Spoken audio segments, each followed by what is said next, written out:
तो गाइस एक बार फिर आपका जी10 क्लासेस में हार्दिक स्वागत है। चलिए दोस्तों, आज हम बात करते हैं अति लघु उत्तरीय प्रश्न क्लास 10 चैप्टर फर्स्ट।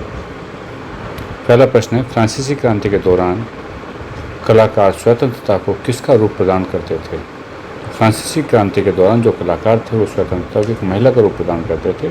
जैसा आपने सुना होगा, जर्मेन या मारियाना, ये सब क्रांति के दौरान स्वतंत्रता के महिला के रूपक चित्र थे।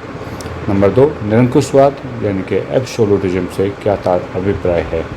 ऐसी सरकार या शासन व्यवस्था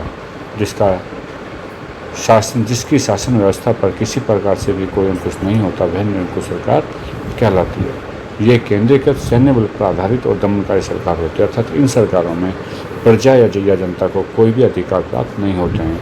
वो किसी चीज़ की डिमांड नहीं कर सकती, अपने अधिकारों की मांग नहीं कर सकती। ऐसी सरकार निरंकुशवाद कहलाती है।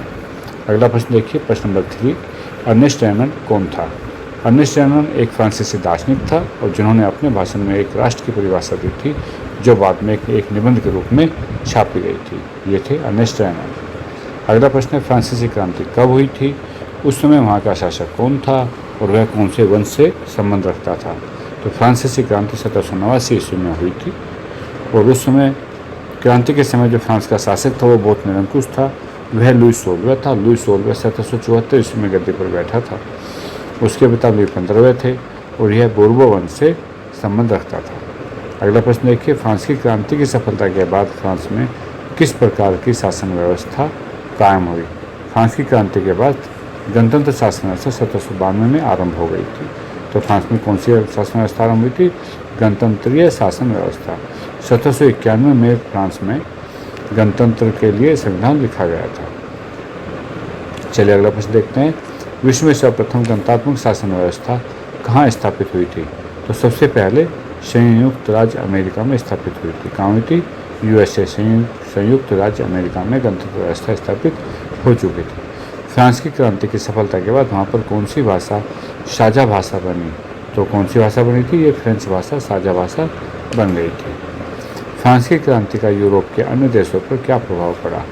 फ्रांस की क्रांति की सफलता के बाद यूरोप के अन्य देशों में निरंकुश शासकों का अंत करके गणतंत्रात्मक शासन व्यवस्था कायम करने के लिए आंदोलन छिड़ने आरंभ हो गए थे।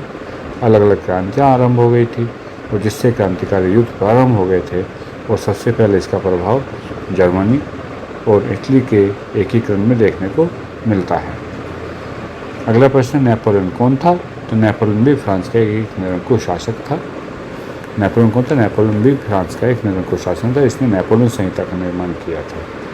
अगला प्रश्न, जैकोबिन्स कौन थे? फ्रांस के एक प्रमुख राजनीतिक क्लब सदस्यों को जैकोबिन्स कहा जाता था, जिन्हें सौ क्रांति भी कहते थे और ये लंबी धारीदार पतलून पहनते थे। ये गरीब वर्ग से संबंध रखते थे। नेपोलियन पूर्ण रूप से पराजित कब और कहाँ हुआ था? तो नेपोलियन जब पूर्ण रूप से पराजित हुआ तो वह 1815 में हुआ था, जिपलिंग के युद्ध में, जिसे वाटरलू का युद्ध भी कहा जाता है।